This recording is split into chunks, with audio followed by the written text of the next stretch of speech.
To adjust screen refresh rate up to 60 Hz for a longer battery life in Samsung Galaxy S24 Ultra, swipe down the top of the screen and then tap setting icon.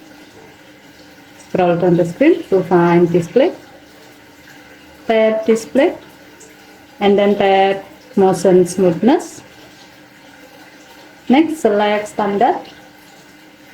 By choosing this option, your phone will use standard motion smoothness, so you can get a longer battery life by adjusting your screen refresh rate up to 60 Hz.